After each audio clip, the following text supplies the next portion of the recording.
नमस्कार मित्रों, इल्विन क्लासेस के यूट्यूब प्लेटफॉर्म पे आपका बहुत बहुत स्वागत है। मेरा नाम विवेक है। हम लोग आज बात करेंगे मुस्लिम राजनीति और राष्ट्रीय आंदोलन। मुस्लिम राजनीति और राष्ट्रीय आंदोलन में यह हमारा पहला टॉपिक है, जिसमें आज हम बात करेंगे अलीगढ़ आंदोलन और देवबंद शाखा की। चूंकि यह सिलेबस में है, हिस्ट्री के सिलेबस में है, इससे प्रश्न पूछे जाते हैं, इसलिए इसको हम लोग माइन्यूटली पढ़ेंगे। आइए बात ही कर लेते हैं। बात करते हैं।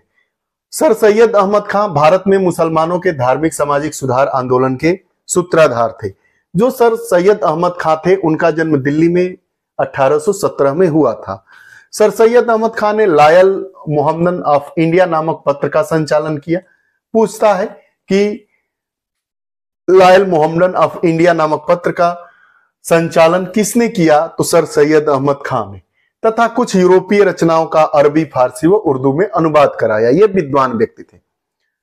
1865 में अलीगढ़ गए, उसके बाद इंग्लैंड गए, जहां से लौटकर तहजीब अल अखलाक नामक पत्र का संपादन इन्होंने किया, पत्रिका निकाली। 1875 में अलीगढ़ में मोहम्मदन एंग्लो ओरिएंटल कॉलेज की स्थापना किसने की, पूछा जाता है।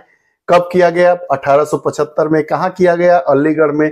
नाम क्या था? मोहम्मदन एंग्लो ओरिएंटल कॉलेज की, जो बाद में अलीगढ़ मुस्लिम विश्वविद्यालय बना। जो अलीगढ़ मुस्लिम विश्वविद्यालय का वर्तमान का आप स्वरूप देख रहे हैं, उसकी नींव 1875 में सर सैयद अहमद खां ने मोहम्मदन एंग्लो ओरिएंटल कॉलेज के रूप में रख दी थी। उन्होंने मुस्लिम संप्रदाय में धार्मिक व सामाजिक जागरण के लिए तर्क के आधार पर कुरान की व्याख्या की। इन्होंने तर्क के आधार पर कुरान की व्याख्या भी की। इन्होंने मदरसा प्रणाली को समाप्त करने का प्रयत्न किया तथा शैक्षणिक जागृति लाने के लिए वार्षिक मोहम्मदन शिक्षा कॉन्फ्रेंस की प्रथा भी प्रारंभ की। सर सैयद अहमद खान ने बनारस के राजा शिव प्रसाद के साथ मिलकर पेट्रियाटिक एसोसिएशन की स्थापना की। सर सैयद अहमद खान ने बनारस के राजा शिव प्रसाद के साथ मिलकर पेट्रियाटिक एसोसिएशन की स्थापना की तथा Mohammedan Anglo oriental defence association भी बनाए। के राजनीतिक विचार परिवर्तित होते रहे। उन्होंने कांग्रेस की स्थापना का विरोध किया तथा इसे हिंदुओं की संस्था भी कहा। बार बार प्रश्न पूछा जाता है कि कांग्रेस का विरोध सर सैयद अहमद खान ने तो किया ही था, लेकिन उनका कथन क्या था राष्ट्रीय कांग्रेस के बारे में, तो उन्होंने इसे हिंदुओं की सभा कहा। सर सैयद अहमद खान ने राष्ट्रीय कांग्रेस पार्टी को हिंदुओं की सभा कहा था। मुसलमानों में अलग अस्तित्व की भावना जगाई तथा समान विचारों वाले लोगों की एक टोली भी बनाई, जो अलीगढ़ आंदोलन के रूप में सामने आई।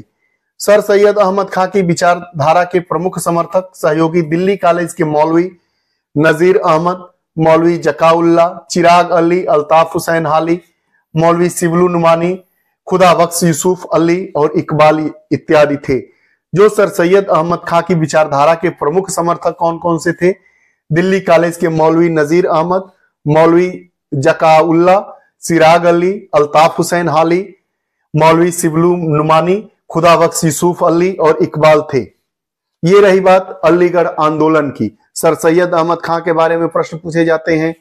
अलीगढ़ जो विश्वविद्यालय का वर्तमान स्वरूप है, उसकी नींव कब स्थापित की गई थी? 1875 में मोहम्मदन एंग्लो ओरिएंटल कॉलेज के रूप में स्थापित कर दिया गया था।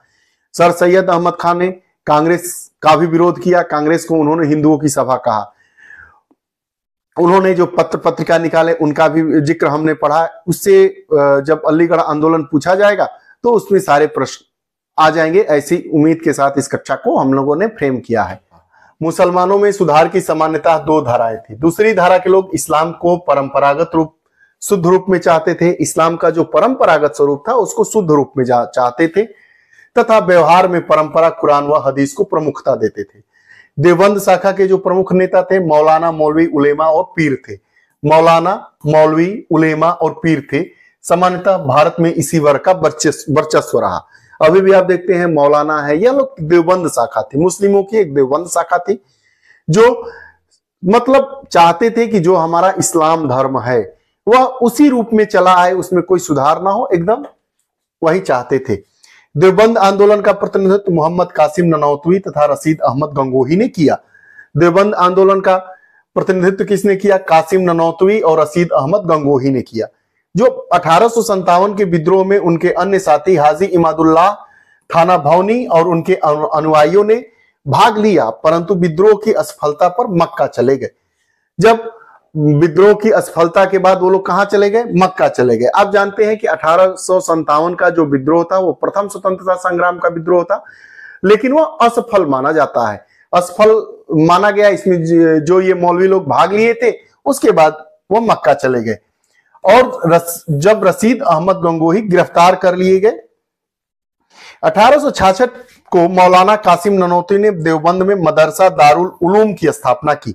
प्रश्न पूछता है कि मदरसा दारुल उलूम की स्थापना किसने की? तो मौलाना कासिम ननौतवी ने। कब किया? 1866 में।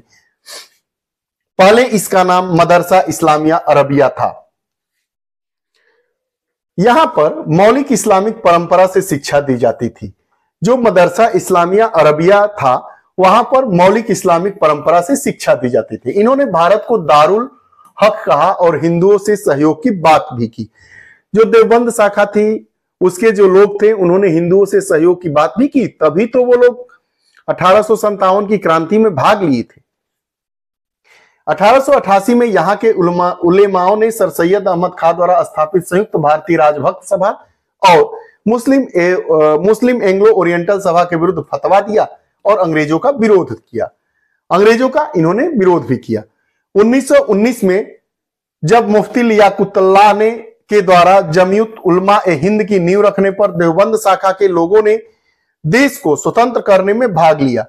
खिलाफत ने भी सक्रिय भूमिका अदा की। ये रही बात अलीगढ़ आंदोलन और देवबंद शाखा की। हमने विस्तृत पढ़ा इसके बारे में। उम्मीद है कि इससे जो प्रश्न पूछे जाएंगे वह इसी में से आ जाएंगे। अगर आपको हमारी कक्षाएं अच्छी लगती हैं तो कृपया कमेंट बॉक्स में अपने विचार जरूर दें। अगर आप हमारे नए पाठक, नए दर्शक, नए श्रोता हैं तो कृपया चैनल से जुड़े और मित्रों तक शेयर करें। पुनः नई कक्षा के साथ उपस्थित होंगे, तब तक के लिए बहुत बहुत धन्यवाद। नमस्कार।